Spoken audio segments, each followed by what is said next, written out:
بسم اللہ الرحمن الرحیم نحمدہ ونصلی علی رسولہ الکریم اما بعد۔ آج پانچواں خطاب ذکر کر رہے ہیں۔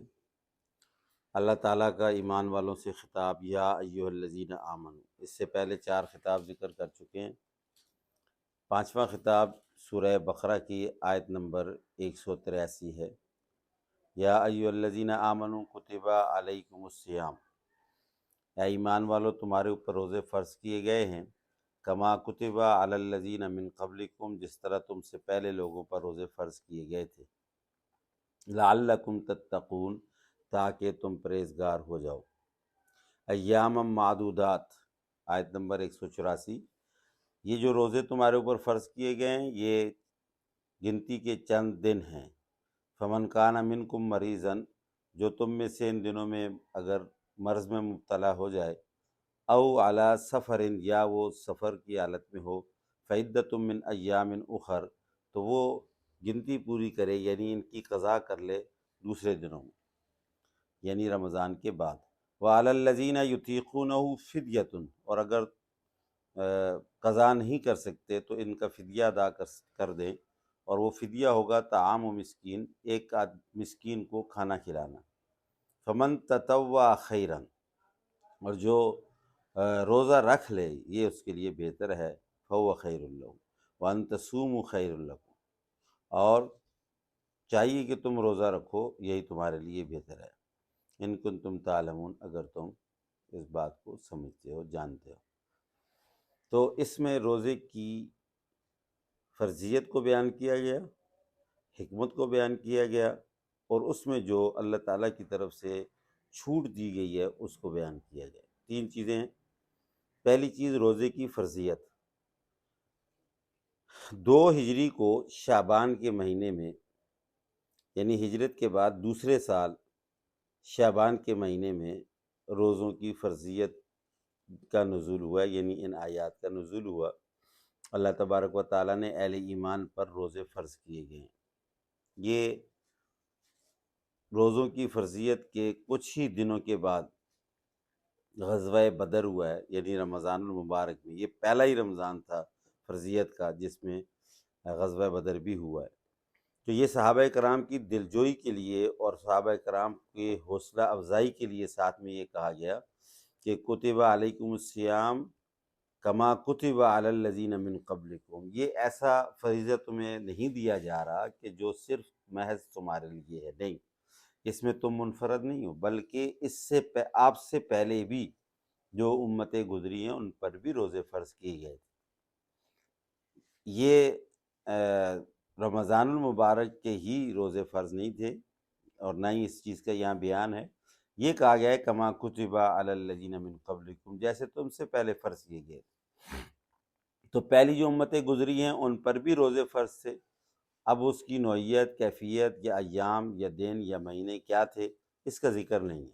لیکن روزے فرض تھے۔ پہلی امتوں پر بھی روزے فرض تھے۔ اس سے پتہ چلتا ہے کہ یہ وہ فریضہ نہیں ہے کہ جو محض اس امت کو دیا گیا، بلکہ وہ فریضہ ہے جو اس امت سے پہلی امتوں کے لیے بھی تھا۔ اس کے بعد اس کی حکمت بیان کی ہے کہ روزہ کیوں فرض کیا، لعلکم تتقون، تاکہ تم پرہیزگار بن جاؤ۔ روزہ ایسی چیز ہے جس سے پرہیزگاری آتی ہے۔ یہ پورے 1 مہینے تک پرہیزگاری کی گویا کہ ایک مشق ہے، یعنی جب آدمی صبح صادق سے لے کر کے غروب آفتاب تک کھانے پینے سے اور شہوات سے جب اپنے آپ کو بچاتا ہے، اور اس میں پرہیز ہی پرہیز ہے، کھانے سے پرہیز ہے، پینے سے پرہیز ہے، اور اس میں کوشش کی جاتی ہے کہ جھوٹ نہیں بولنا ہے، دھوکہ نہیں دینا ہے، اور اسی طریقے سے دنیاوی جتنی بھی شہوات ہیں وہ نہیں، ان کی طرف نہیں جانا، اپنے آپ کو سب کچھ ہوتے ہوئے، حتیٰ کہ حلال، یہ سب حلال کام ہے، جو جائز کام ہے وہ بھی نہیں کرنا ہے۔ حرام تو کرنا ہی نہیں ہے نا، وہ تو ویسے بھی نہیں کرنے ہوتے، لیکن روزہ اس کو کہتے ہیں کہ جس میں حلال کاموں سے بھی اجتناب کرنا ہے۔ کھانا حلال ہے، پینا حرام ہے، لیکن وہ کھانا پینا بھی نہیں کرنا ہے۔ تو اس کا مطلب یہ ہوا کہ اپنے آپ کو روکنا ایک مشق ہے روکنے کی، اور جب حلال اور جائز چیزوں سے اپنے آپ کو روکنے کی مشق کریں گے تو کچھ ہی عرصے بعد، یعنی جب یہ مہینہ پورا ہو جاتا ہے تو لگاتار جب آدمی اس کی مشق کرتا ہے تو پھر اس کی ایک عادت بن جاتی ہے، اور وہ عادت یہ بنتی ہے کہ وہ پرہیزگاری کی طرف مائل ہو جاتا ہے، یعنی پھر وہ حرام کاموں سے بچنے کی اس کے اندر ایک استطاعت، طاقت، قوت پیدا ہو جاتی ہے۔ اس لیے فرمایا لعلکم تتقون۔ جب اخلاص کے ساتھ انسان روزے رکھے گا تو اللہ تبارک و تعالیٰ اس کے اندر یہ قوت اور یہ مادہ پیدا کریں گے کہ پھر وہ حرام کاموں کی طرف نہیں جائے گا۔ اور یہ فرضیت رمضان المبارک میں بعض لوگوں کا یہ خیال ہوتا ہے کہ یہ روزہ رکھنے سے کمزوری آتی ہے، یہ غلط خیال ہے۔ روزہ رکھنے سے کمزوری نہیں بلکہ قوت آتی ہے، طاقت آتی ہے، گناہوں سے بچنے کی بھی طاقت آتی ہے اور جسمانی طور پر بھی طاقت آتی ہے، کیونکہ آج تک کوئی آدمی بھی ایسا کوئی بھی نہیں ہے جو بغیر کھائے مرا ہو یا بیماریوں میں مبتلا ہوا، لیکن اس وقت تجربے کی بات یہ ہے کہ جتنی بھی بیماریاں یہ کھانے کی وجہ سے، کھانے پینے سے جو رک جاتے ہیں، اپنے آپ کو روکتے ہیں، وہ بیماریوں میں مبتلا نہیں ہوتے بلکہ ان کو اچھی صحت میسر آتی ہے۔ اور آج تو ویسے بھی حکماء اور ڈاکٹر اور طبیب بھی یہ بات کہتے ہیں کہ ڈائٹ اپنی صحیح کریں، کھانا پینا صحیح کریں، کھانے پینے میں وقفہ رکھیں، کھانا پینا کم رکھیں۔ تو روزہ ایک جسمانی قوت کا بھی ذریعہ ہے اور روحانی قوت کا بھی ذریعہ ہے، اس لیے اللہ تبارک و تعالیٰ نے اس کی فرضیت کو بیان کیا ہے اور اس کی حکمت کو بھی بیان کیا ہے، لعلکم تتقون۔ اور اس کے بعد اس میں جو چھوٹ دی ہے وہ بھی مسئلہ بیان ہوا ہے، ایام معدودات کہہ کر کے یہ بتا دیا کہ روزوں کی فرضیت رمضان المبارک کے مہینے میں ہی ہے۔ اس کے علاوہ اگر کوئی روزہ رکھنا چاہے گا تو وہ اس کا روزہ رکھنا نفل کہلائے گا، اور رسول اللہ صلی اللہ علیہ وسلم نے رمضان کے فرض روزوں کے علاوہ نفل روزے بھی رکھے ہیں، اور آپ صلی اللہ علیہ وسلم کی ترتیب یہ ہوتی تھی کہ آپ ہر مہینے کی پہلی تاریخ کو، آخری تاریخ کو، درمیان کی تاریخوں کو اسلامی چاند کے اعتبار سے آپ صلی اللہ علیہ وسلم روزہ رکھتے تھے، اور ہر ہفتے آپ صلی اللہ علیہ وسلم پیر کا روزہ بھی رکھتے تھے اور جمعرات کا روزہ بھی رکھتے تھے۔ پیر اور جمعرات کا روزہ بھی آپ صلی اللہ علیہ وسلم سے ثابت ہے۔ تو روزہ رکھنے سے انسان کی قوت، روحانی قوت بھی اور جسمانی قوت بھی اچھی ہوتی ہے۔ اور آپ تاریخ میں جو لکھا ہے کہ ہمارے جو اسلاف نے بڑی بڑی جنگیں لڑی ہیں رمضان المبارک کے مہینے میں بھی، اور اس کے علاوہ بھی دور دراز کے سفر کر کے جا کر کے جو لڑتے تھے تو وہ خالی پیٹ اور تھوڑا بہت کھاتے تھے، تو اس سے ان کی قوت اور زیادہ بڑھتی تھی، یہ دو دو چار چار کھجوریں کھا کے، پانی پی کر کے۔ تو اس لیے یہ وہ فریضہ ہے جس سے انسانی قوت، روحانی یا جسمانی، انتہائی زیادہ اور مضبوط ہوتی ہے۔ اب اس میں بعض وہ لوگ بھی ہیں جو جسمانی طور پر بیمار ہوں یا وہ کہیں سفر کی حالت میں ہوں، تو یہ دونوں صورتوں میں اللہ تعالیٰ کی طرف سے چھوٹ بھی دی گئی ہے۔ فمن کان منکم مریضا او علی سفر، اگر مرض کی حالت ہے یا سفر کی حالت ہے تو فعدۃ من ایام اخر، تو اللہ تعالیٰ کہتے ہیں ان کی قضا دوسرے دنوں میں کر لو، یعنی یہ نہیں ہے کہ وہ فریضہ ساقط ہو گیا، ایسا نہیں ہے۔ ہاں، چھوٹ دے دی گئی ہے، اگر مرض ایسا ہے کہ جس کی وجہ سے روزہ نہیں رکھ سکتے، سفر کی حالت ایسی ہے کہ جس میں روزہ نہیں رکھ سکتے،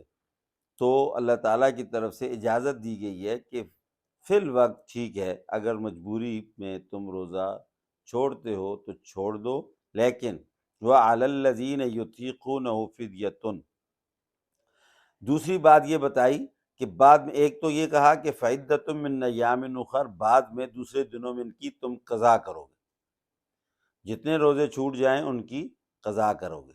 لیکن اگر کوئی شخص ایسے مرض میں مبتلا ہے یا کوئی شخص ایسے سفر میں مبتلا ہے کہ جس کا مرض نہ ختم ہو رہا ہے یا جس کا سفر ختم نہیں ہو رہا، یعنی وہ مسلسل سفر کی حالت میں ہے یا مسلسل بیماری کی حالت میں ہے، صحت یابی کی اس کو توفیق نہیں ہو رہی، صحت یابی کا وقت اس کو نہیں مل رہا،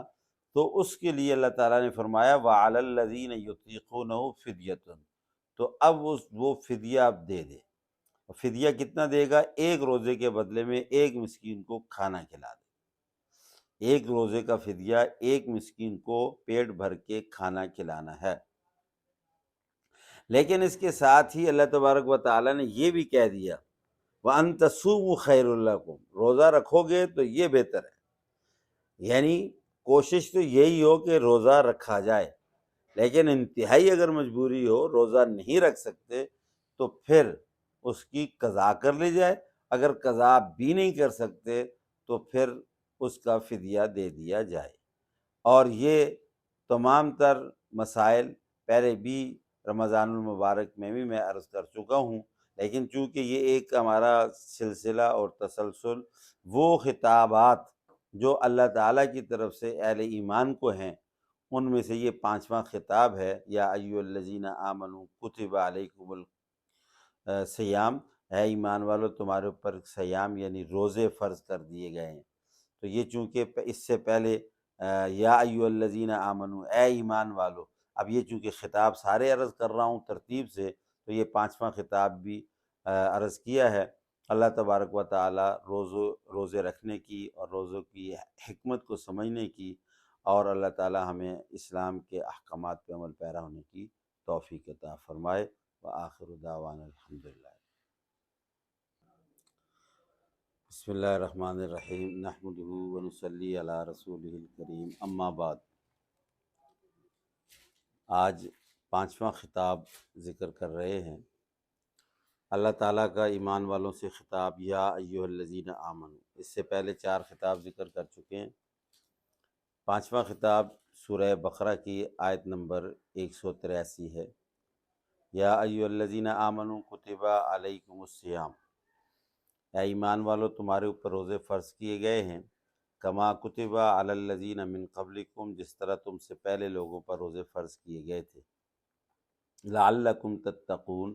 تاکہ تم پرہیزگار ہو جاؤ۔ ایام معدودات آیت نمبر 184، یہ جو روزے تمہارے اوپر فرض کیے گئے ہیں یہ گنتی کے چند دن ہیں۔ فمن کان منکم مریضا، جو تم میں سے ان دنوں میں اگر مرض میں مبتلا ہو جائے، او علی سفر، یا وہ سفر کی حالت میں ہو، فعدۃ من ایام اخر، تو وہ گنتی پوری کرے یعنی ان کی قضا کر لے دوسرے دنوں میں یعنی رمضان کے بعد۔ وعلی الذین یطیقونہ فدیۃ، اور اگر قضا نہیں کر سکتے تو ان کا فدیہ ادا کر دیں، اور وہ فدیہ ہوگا طعام و مسکین، ایک مسکین کو کھانا کھلانا۔ فمن تطوع خیرا، اور جو روزہ رکھ لے یہ اس کے لیے بہتر ہے، فهو خیر لہ وان تصوموا خیر لکم، اور چاہیے کہ تم روزہ رکھو یہی تمہارے لیے بہتر ہے، ان کنتم تعلمون، اگر تم اس بات کو سمجھتے ہو جانتے ہو۔ تو اس میں روزے کی فرضیت کو بیان کیا گیا، حکمت کو بیان کیا گیا، اور اس میں جو اللہ تعالیٰ کی طرف سے چھوٹ دی گئی ہے اس کو بیان کیا گیا۔ تین چیزیں ہیں۔ پہلی چیز روزے کی فرضیت، 2 ہجری کو شعبان کے مہینے میں، یعنی ہجرت کے بعد دوسرے سال شعبان کے مہینے میں روزوں کی فرضیت کا نزول ہوا، یعنی ان آیات کا نزول ہوا۔ اللہ تبارک و تعالیٰ نے اہل ایمان پر روزے فرض کیے گئے ہیں۔ یہ روزوں کی فرضیت کے کچھ ہی دنوں کے بعد غزوہ بدر ہوا ہے، یعنی رمضان المبارک میں، یہ پہلا ہی رمضان تھا فرضیت کا جس میں غزوہ بدر بھی ہوا ہے۔ تو یہ صحابہ کرام کی دلجوئی کے لیے اور صحابہ کرام کے حوصلہ افزائی کے لیے ساتھ میں یہ کہا گیا کہ کتب علیکم الصیام کما کتب علی الذین من قبلکم، یہ ایسا فریضہ تمہیں نہیں دیا جا رہا کہ جو صرف محض تمہارے لیے ہے، نہیں، اس میں تم منفرد نہیں ہو، بلکہ اس سے آپ سے پہلے بھی جو امتیں گزری ہیں ان پر بھی روزے فرض کیے گئے تھے۔ یہ رمضان المبارک کے ہی روزے فرض نہیں تھے، اور نہ ہی اس چیز کا یہاں بیان ہے۔ یہ کہا گیا ہے کما کتب علی الذین من قبلکم، جیسے تم سے پہلے فرض کیے گئے۔ تو پہلی جو امتیں گزری ہیں ان پر بھی روزے فرض تھے، اب اس کی نوعیت، کیفیت یا ایام یا دن یا مہینے کیا تھے اس کا ذکر نہیں ہے، لیکن روزے فرض تھے، پہلی امتوں پر بھی روزے فرض تھے۔ اس سے پتہ چلتا ہے کہ یہ وہ فریضہ نہیں ہے کہ جو محض اس امت کو دیا گیا، بلکہ وہ فریضہ ہے جو اس امت سے پہلی امتوں کے لیے بھی تھا۔ اس کے بعد اس کی حکمت بیان کی ہے کہ روزہ کیوں فرض کیا، لعلکم تتقون، تاکہ تم پرہیزگار بن جاؤ۔ روزہ ایسی چیز ہے جس سے پرہیزگاری آتی ہے، یہ پورے ایک مہینے تک پرہیزگاری کی گویا کہ ایک مشق ہے۔ یعنی جب آدمی صبح صادق سے لے کر کے غروب آفتاب تک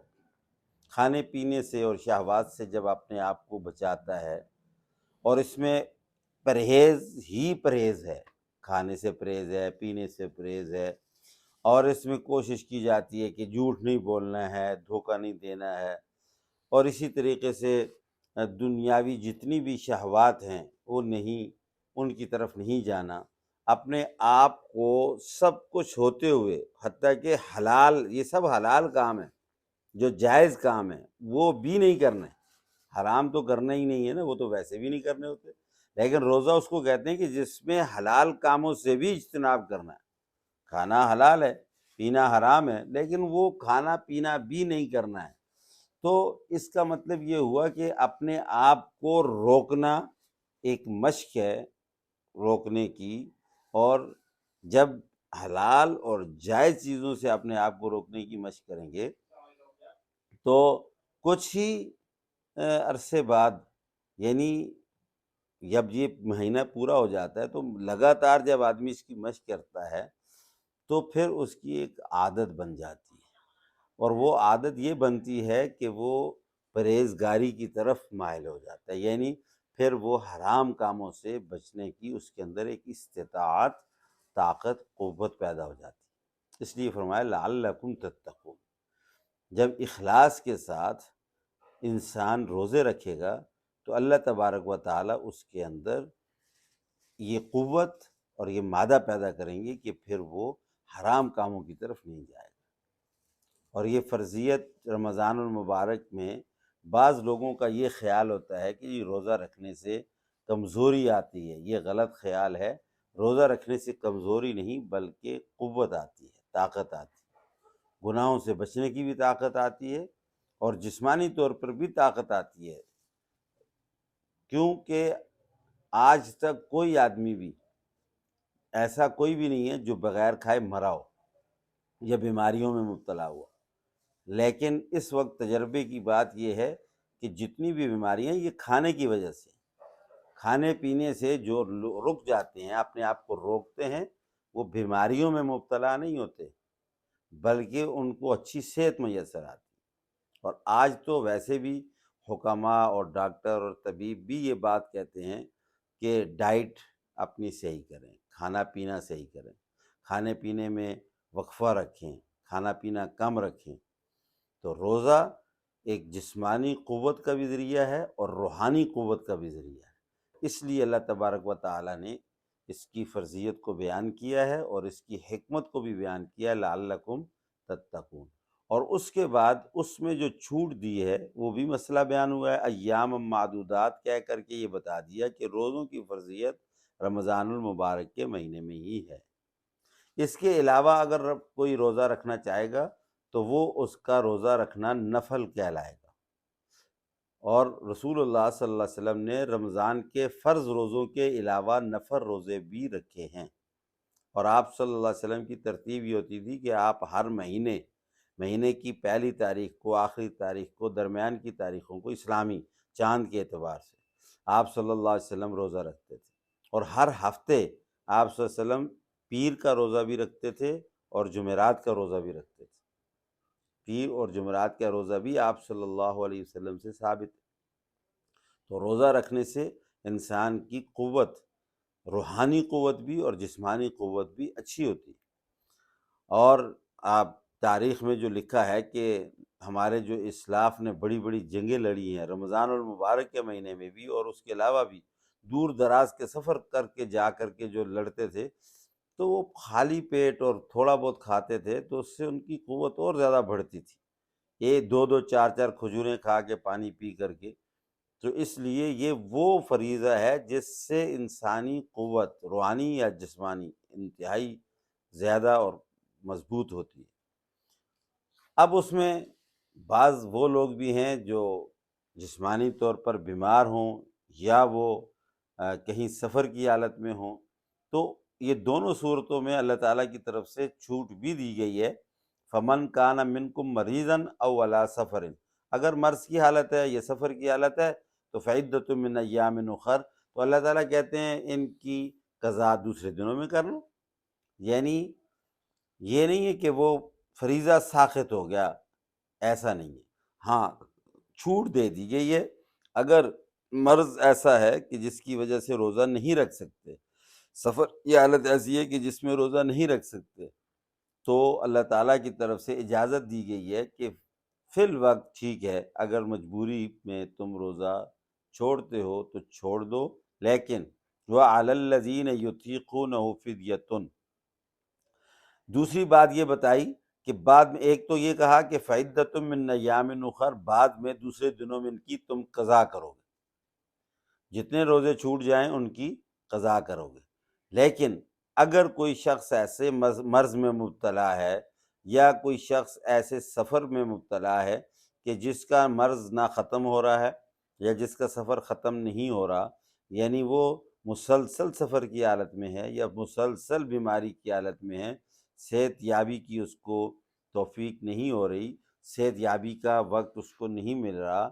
تو اس کے لیے اللہ تعالیٰ نے فرمایا وَعَلَى الَّذِينَ يُطِيقُونَهُ فِدْيَةٌ، تو اب وہ فدیہ اب دے دے۔ فدیہ کتنا دے گا؟ ایک روزے کے بدلے میں ایک مسکین کو کھانا کھلا دے، ایک روزے کا فدیہ ایک مسکین کو پیٹ بھر کے کھانا کھلانا ہے۔ لیکن اس کے ساتھ ہی اللہ تبارک و تعالیٰ نے یہ بھی کہہ دیا وَأَن تَصُومُوا خَيْرٌ لَكُمْ، روزہ رکھو گے تو یہ بہتر ہے، یعنی کوشش تو یہی ہو کہ روزہ رکھا جائے، لیکن انتہائی اگر مجبوری ہو روزہ نہیں رکھ سکتے تو پھر اس کی قضا کر لی جائے، اگر قضا بھی نہیں کر سکتے تو پھر اس کا فدیہ دے دیا جائے۔ اور یہ تمام تر مسائل پہلے بھی رمضان المبارک میں بھی میں عرض کر چکا ہوں، لیکن چونکہ یہ ایک ہمارا سلسلہ اور تسلسل وہ خطابات جو اللہ تعالیٰ کی طرف سے اہل ایمان کو ہیں ان میں سے یہ پانچواں خطاب ہے، یا ایھا الذین آمنوا کتب علیکم الصیام، اے ایمان والو تمہارے اوپر صیام یعنی روزے فرض کر دیے گئے ہیں۔ تو یہ چونکہ اس سے پہلے یا ایھا الذین آمنوا، اے ایمان والو، اب یہ چونکہ خطاب سارے عرض کر رہا ہوں ترتیب سے، تو یہ پانچواں خطاب بھی عرض کیا ہے۔ اللہ تبارک و تعالی روزے رکھنے کی اور روزوں کی حکمت کو سمجھنے کی، اور اللہ تعالی ہمیں اسلام کے احکامات پہ عمل پیرا ہونے کی توفیق عطا فرمائے۔ وآخر دعوانا الحمدللہ۔